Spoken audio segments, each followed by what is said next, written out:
अब हम बात कर सकते हैं सरफेस टेंशन की। इस जो चैप्टर में बात करेंगे सरफेस टेंशन की बात करेंगे। देखिए सरफेस टेंशन होता क्या है।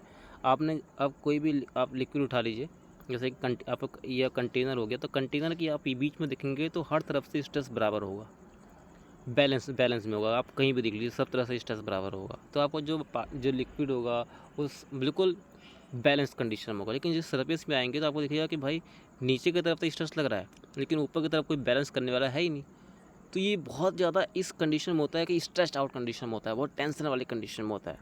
और इसी टेंशन को हम कहते हैं सरफेस की टेंशन, और कुछ नहीं है, सरफेस की tension.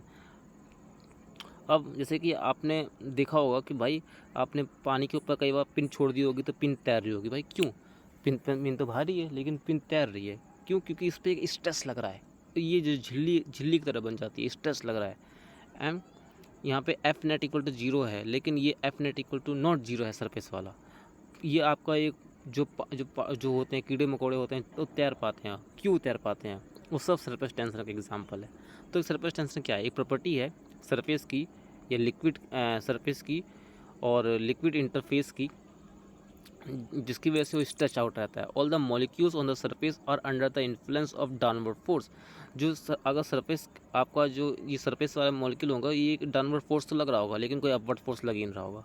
To overcome the downward force, ये डाउनवर्ड फोर्स को ओवरकम करने के लिए all the surface molecule develop a strong cohesive force. Strong cohesive force develop करते हैं कि एक साथ जुड़ने वाली force, cohesive force. And because of this bond whole surface will look like a thin film. और इस फोर्स की वजह से जो सरफेस होता है एक थिन फिल्म की तरह लगता है। और इसी टेंशन को, इसी प्रॉपर्टी को हम सरफेस टेंशन कहते हैं। कि भाई सरफेस पे आपको लगा एक, भाई नीचे वाले फोर्स तो सब लग रहा है, लेकिन ऊपर वाले फोर्स और इसी को बैलेंस आउट करने के लिए एक फोर्स लगती है, इसको सरफेस टेंशन कहते हैं। जैसे स्मॉल नीडल फ्लोट कर पा रही है, इंसेक्ट वॉक कर पा रहे हैं सरफेस के ऊपर, इसी वजह से। अब जैसे कि ये लेंथ है, लेंथ ऑफ द इंटरफेस है। अब जो सरफेस पे जो फोर्स लग रहा है वो कैसे लगेगा? पहली बात तो ये जो होना चाहिए सरफेस पे होना चाहिए, जो फोर्स लगेगा सरफेस पे होना चाहिए, वो परपेंडिकुलर होना चाहिए। तो ये लेंथ के अलोंग है, और ये लेंथ के अलोंग और सरफेस के परपेंडिकुलर है। तो ये हो गया, तो एफ एस आ गई सरफेस टेंशन। तो सरफेस टेंशन क्या है कि फोर्स लगता है नॉर्मल टू द लेंथ, ये नॉर्मल टू द लेंथ लगता है of interface and in the plane of liquid surface, और लिक्विड सरफेस के प्लेन में लगता है। ठीक है, तो force directly proportional to length of interface. जो लेंथ है इंटरफेस का उसके डायरेक्टली प्रोपोर्शनल होगा। जितनी बड़ी लेंथ होगी उतना ज़्यादा फोर्स लगेगा। तो इसको हटाने के लिए हम जब डायरेक्टली प्रोपोर्शनल का साइन हटता है तो एक सिग्मा आता है, इसी को कहते हैं सरफेस टेंशन। ये फ्लूइड प्रॉपर्टी है, इंटरनल प्रॉपर्टी हो गई। अब इसके आगे force per unit length, force per unit length Newton पर मीटर और जूल पर मीटर स्क्वायर। अब इसकी जो आपका जो वो हो गया, क्या बोलते हैं, डायमेंशन होगी वो न्यूटन। फोर्स की जो होती है वो MLT होता है, MLT हो गया। और ये आ गया MLT -1 होता है, और यहाँ से एक और -1 मिल गया तो MLT -2 नहीं, MLT होता है, MLT -1 होता है।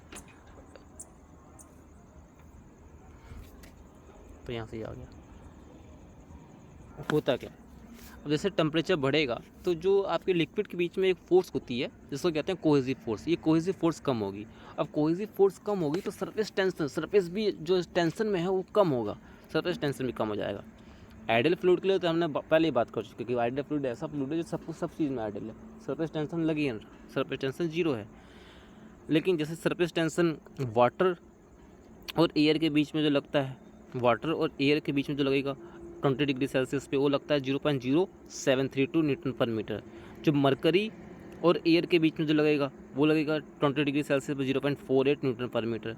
सोप सोल्यूशन, जब सोप सोल्यूशन करोगे तो सरफेस टेंशन कम हो जाता है। जब आप डिटर्जेंट डाल देते हो या कुछ भी डाल देते हो, जैसे कैरोसिन डाल दिया आपने, कुछ भी डाल दिया, तो उस समय सरफेस टेंशन जो लग रहा है 0.039 लग रहा है।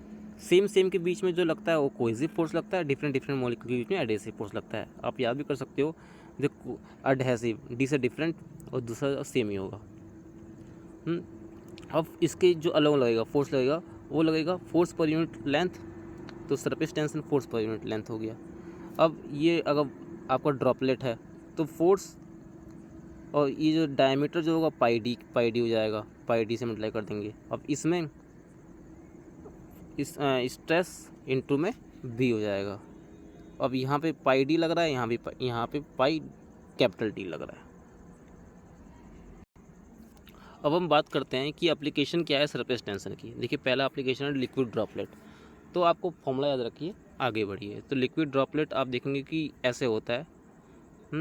तो लिक्विड ड्रॉपलेट में अगर बात करेंगे तो मैंने यहाँ पे बता भी रखा है, ऐसा होता है। इसमें दो सरफेस नहीं होती है, एक ही सरफेस होती है। और इसका फॉर्मूला, इसमें जब बर्स्टिंग फोर्स होती है वो रेजिस्टिंग फोर्स, क्योंकि बिल्कुल भाई स्टेबल कंडीशन में तो bursting force equal to resisting force होगा। कोई भी फोर्स एक बढ़ जाएगी। अब बर्स्टिंग फोर्स क्या है, जो चाह रहा है उसको फोड़ना चाह रहा है, और रेजिस्टिंग फोर्स जो अंदर से लग रहा है, जो उसको रेजिस्ट कर रहा है। तो आप यही फॉर्मूला याद करिए सीधा। देखिए क्या होता है, जो प्रेशर लगता है वो आता है 4 सिग्मा अपॉन में डी, और ये रेडियस के फॉर्म में, डायमीटर के फॉर्म में याद कर लीजिए। अच्छा है, अब याद कैसे करना है, देखिए डी से ड्रॉपलेट और डी से 4 अगर आप रीजनिंग पढ़ते होंगे तो डी जो आता है 4 पे आता है, तो 4 सिग्मा अपॉन में डी। बी से बबल, और ये 8 की तरह लग रहा था, 8 सिग्मा अपॉन में डी। लिक्विड जेट, अब बचा हुआ जो है लिक्विड जेट वो 2 सिग्मा अपॉन में डी। तो ये हो गया। ये सब चीज़ फालतू है, कुछ कोई पूछता नहीं है, कोई न्यूमेरिकल नहीं पूछेगा, आप फॉर्मूला याद कीजिए। अच्छा है।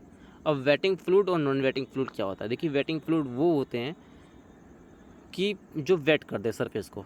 और वेट कब करेगा, जब उसमें उसके बीच में एडेशन फोर्स ज़्यादा होगा, डिफरेंट मॉलिक्यूल के बीच में फोर्स ज़्यादा आएगा। भाई ये एक सरफेस, ये लिक्विड है और लिक्विड ने वेट कर दिया आपका कंटेनर को, कब, जब एडेसिव फोर्स ज़्यादा होगा, और दूसरे के साथ जो लगा पाएगा।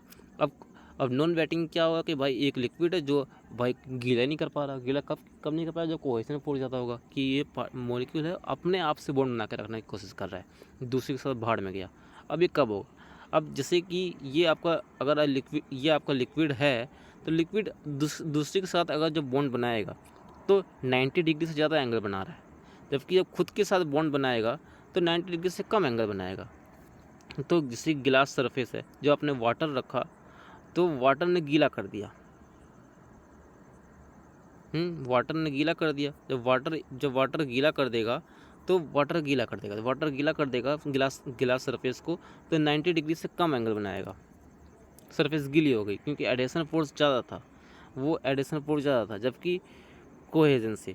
जबकि नॉन वेटिंग में क्या है कि वो अपने साथ ही मिलने की कोशिश कर रहा है, कि वो कह रहा है कि नहीं भाई मुझे अपने साथ ही रहना है, तो ये 90 डिग्री से ज़्यादा एंगल होगा, ऑप्टिक्स एंगल होगा। कह रहा है कि भाई नहीं, कोहेजन मेरे में, मैं अपने आप से बॉन्ड बना के रखने की कोशिश कर रहा हूँ, मुझे किसी के साथ जाना ही नहीं है, तो कोहेजन ज़्यादा होगा एज़ कम्पेयर टू एडहेशन। जैसे कि मरकरी हो गया, अब मरकरी में कोहेजन ज़्यादा है, मरकरी में कोहेजन ज़्यादा है, इस वजह से ये नॉन वेटिंग फ्लूइड है।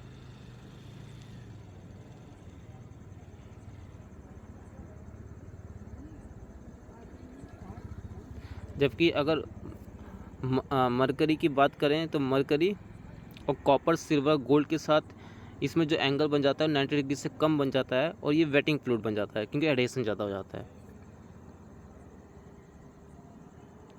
वाटर और गिलास सरफेस के साथ वेटिंग हो गया जब एंगल आपका 90 डिग्री से कम है, जबकि वाटर जो हो गया वो वाटर नॉन वेटिंग हो गया जब वैक्स सरफेस आ गई। याद कर लीजिए, वैक्स सरफेस जब आ गई तो ये नॉन वेटिंग, क्योंकि एंगल जो हो गया 90 डिग्री से ज़्यादा हो गया। तो हम बोल सकते हैं कि जब एंगल 90 डिग्री से ज़्यादा होगा तो नॉन वेटिंग बनाएगा। जैसे कि अगर मरकरी की बात करें, मरकरी ग्लास का नॉन वेटिंग है, लेकिन यही मरकरी जब पहली बात एंगल बना रहा है 90 डिग्री से कम, और सरफेस जो हो रहा है गिलास या कॉपर, सिल्वर, गोल्ड, तो ये वेटिंग हो जा रहा है। अब प्योर वाटर एंड गिलास, जो प्योर वाटर होता है और गिलास होता है, जिसके बीच में एंगल जो बनता है वो 0 डिग्री बनता है। मरकरी और गिलास के बीच में जो एंगल बनता है वो 130 डिग्री बनता है, तभी हमने जैसे बात की 90 से ऊपर तो नॉन वेटिंग रहेगा। वाटर और गिलास के बीच में जो एंगल होता है 8 डिग्री होता है, 90 डिग्री से कम, जितना कम होगा उतना वेटिंग होगा, तभी आप देखते हो कि वो वेट कर लेता है। कैपिलरिटी क्या है, कैपिलरिटी है पानी का चढ़ना। आपने बहुत सारे एग्जाम्पल देखेंगे, जैसे पत्तियों में पानी चढ़ता है तो किसके थ्रू चलता है, कैपिलरिटी के थ्रू। और कैपिलरिटी में एक चीज़ जो सबसे ज़्यादा मायने रखती है वो होती है एंगल, नहीं, जो इसका डायमीटर होता है। डायमीटर हमेशा 10 mm से कम होना चाहिए, तभी पानी चढ़ पाता है।